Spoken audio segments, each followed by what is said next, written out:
All I'm saying is that depending on how you have drafted the clause, Yes. it will make it compliant or non-compliant.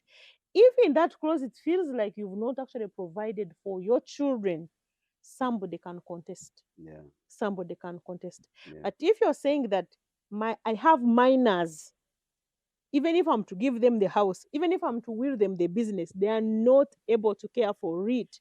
My wife is the guardian in that respect Yeah. for the good of the children. Yes. That would be a good Wow. clause. So I think we've learned on how to make that will as a husband.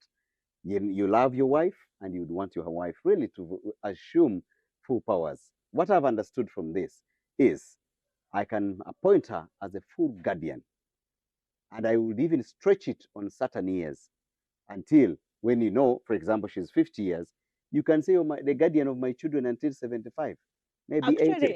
No, actually, the time Yeah, should be on the young person. on the young You're person. like your 8 years, between the ages of 8 and 25. Yes, Your parents should still be in charge. yes, And once you clock 25 yes. and maybe you finish your education, you can put conditions, because I think in the Western world they put conditions like after you attain Yeah, your a two certain age. degrees, Yes, or if you turn 25, then they can be able to trust you with now this asset, because uh, there is this whole debate of rich people, when they die, their children have not built capacity to care for this. mhm, In 2 3 years, businesses have collapsed, the yeah, estate has disintegrated, they have sold off everything.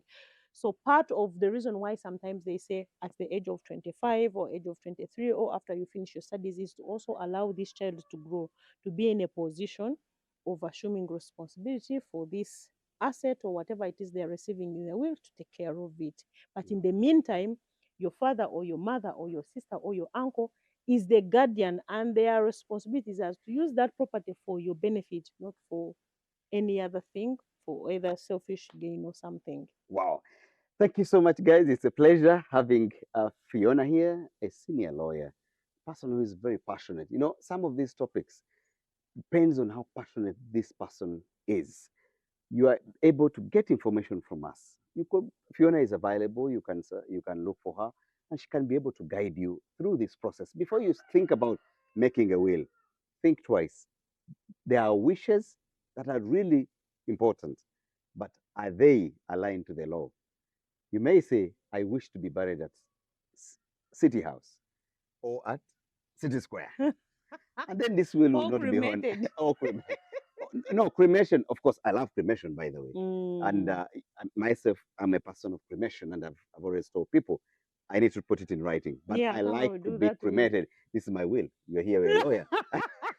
One You of the mandatory requirements that it's, it should be in writing, it should be in writing, and but there even should in be camera. But people who must attest no, to it. listen. But even in camera here, I've said I love to be cremated, and I've put it in camera. So, and I'm I with you love with a to be lawyer. is I shall, I is shall. not I I shall, love to be. because Oh, I shall be cremated. So you see the terms now here. We need to understand it. You need to understand the language that I shall be is cremated. mandatory, but also you must appoint an executor to put in place that which you wish You are the to lawyer happen. now. We've made it here. So my will is I shall be cremated, and in front of the lawyer, she'll bring out the camera because that's part of the evidence.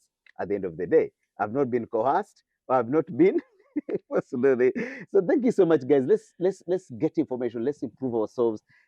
Let's know what it involves, guys. It's simple.